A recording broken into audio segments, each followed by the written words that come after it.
नमस्कार, मैं हूं आपके साथ इंशा। नेशनल रूट 24 पे आप सभी का बहुत बहुत स्वागत है। इस वक्त की खबर देखें सिद्धार्थनगर से। खबर सिद्धार्थनगर के नगर पंचायत विस्कोहर बाजार से है, जहां नारी शक्ति वंदन कार्यक्रम का आयोजन किया गया। यहां मुख्य अतिथि के रूप में परिवहन मंत्री दयाशंकर सिंह को आना था। उनका कार्यक्रम 1:30 पर राम प्रसाद शिक्षक संस्थान विस्कोहर में आयोजित था, लेकिन निर्धारित समय से करीब 5 घंटे देरी से आने की वजह से कार्यक्रम के आयोजक सतीश द्विवेदी द्वारा भाजपा सरकार की उपलब्धियों को गिनाते हुए कार्यक्रम का समापन करना पड़ा। करीब 6 बजे पहुंचे कार्यक्रम के मुख्य अतिथि परिवहन मंत्री दयाशंकर सिंह ने कहा कि सदन में महिलाओं के लिए जो बिल पास किया गया है वह महिलाओं के लिए काफी हितकर है, महिलाओं के विकास के लिए। वहीं जो बिल पास किया गया है वह जन जन तक पहुंचे, जिससे सभी महिलाएं सशक्त होंगी। कहा कि अब की बार तो राहुल गांधी और अखिलेश के घर की सीटें बच गई थी, लेकिन आने वाले 2024 के चुनाव में उनके परिवार की भी सीटें नहीं बचेंगी। उत्तर प्रदेश में भारतीय जनता पार्टी 80 में से 80 सीटों पर जीत हासिल करेगी। रिपोर्ट असदुल्ला सिद्दीकी। भारत माता की जय, भारत माता की।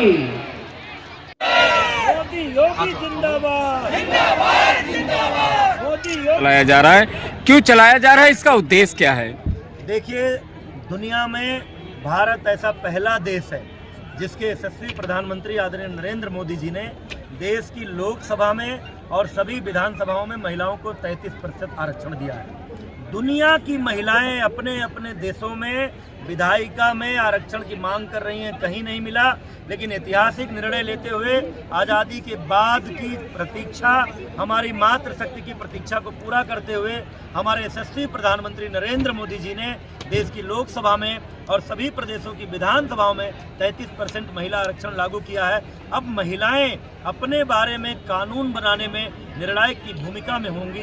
सांसद के रूप में, विधायक के रूप में उसी काम के लिए मोदी जी को आभार प्रकट करने के लिए, उस विधेयक के बारे में महिलाओं को अवगत कराने के लिए देश की सभी विधानसभाओं में भारतीय जनता पार्टी नारी शक्ति वंदन सम्मेलन कर रही है। उसी श्रृंखला में आज सिद्धार्थनगर के विधानसभा क्षेत्र इटवा में नारी शक्ति वंदन सम्मेलन का आयोजन था, जहां भारी संख्या में हजारों महिलाएं उमड़ी थीं आज, और सवेरे 11 बजे से लेकर के अभी तक वो बड़ी संख्या में बैठी थी। मैं आज ऋणी हूँ, मेरे जीवन में मेरा रोम रोम इटवा विधानसभा क्षेत्र की महिलाओं का कर्जदार हो गया।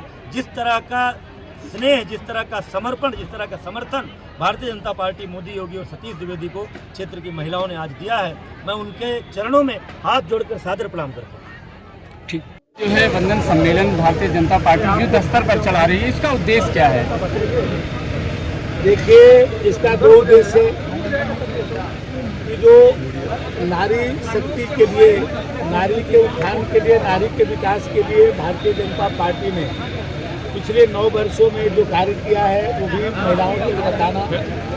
आज सबसे बड़ा काम, आज संसद और विधानसभाओं में महिलाओं को प्रतिनिधित्व देने का जो बिल पास हुआ है, ये भी, इससे भी उनको अवगत कराना, और जो भी योजनाएं माननीय मोदी जी के और उत्तर प्रदेश के मुख्यमंत्री योगी जी द्वारा जो महिलाओं को विकास के लिए जो संचालित की गई है वो जन जन तक पहुँचे, सभी महिलाएं उससे अवगत हों और महिला सशक्त हों। क्योंकि भारतीय जनता पार्टी का मानना है कि महिला सशक्तिकरण से देश सुदृढ़ होगा। जो आधी आबादी का प्रतिनिधित्व करती हैं उनको पूरा सम्मान मिले, ये संदेश जो है जन जन तक, महिलाओं तक पहुंचाने के लिए एक कार्यक्रम है। सर, जिले के कई जो बस स्टैंड हैं उनकी हालत दयनीय है, क्या सर जिले के लिए कुछ सौगात? देखिए, ऐसे तो बहुत सारे हम लोग यहाँ जिले में पैसे अभी आवंटित किए हैं और नए भी कर रहे हैं। आज भी मैंने दोनों नगर पंचायत विस्कोहर और इटावा के लिए माननीय मंत्री जी के, वो पूर्व मंत्री सतीश द्विवेदी जी के कहने पर दोनों जगह हम जो है बस, यदि डिपो की आवश्यकता होगी तो डिपो, बस स्टैंड की आवश्यकता होगी तो बस स्टैंड, जो ज़मीन को उपलब्धता करा करके जितनी उपलब्ध हो जाएगी बहुत जल्द लखनऊ जाते ही इसके एस्टीमेट हम मंगा लेंगे। और यहाँ से, क्योंकि यहाँ से बहुत सारे पैसेंजर देश के कई कोने में जाते हैं और बहुत बसें हम लोग यहाँ पर से चलाना चाहते हैं। अभी प्राइवेट बसें यहाँ से ज़्यादा चलती हैं, तो हम परिवहन निगम की कोई ऐसा गांव नहीं बचेगा यहाँ से जहाँ से बसें न चले। हम एक ग्रामीण सेवा भी प्रारंभ करने जा रहे हैं और उसमें जो गांव अभी तक वंचित होंगे उस गांव तक बस चलाने का काम करेंगे। इंडिया अलायंस और विपक्षी पार्टियां जो है लगातार भाजपा को घेरने का काम कर रही है। कह रही इंडिया अलायंस और विपक्ष जो है इस बार जो है सत्ता से बाहर कर देगा भाजपा को। इसको लेकर क्या तैयारियां हैं?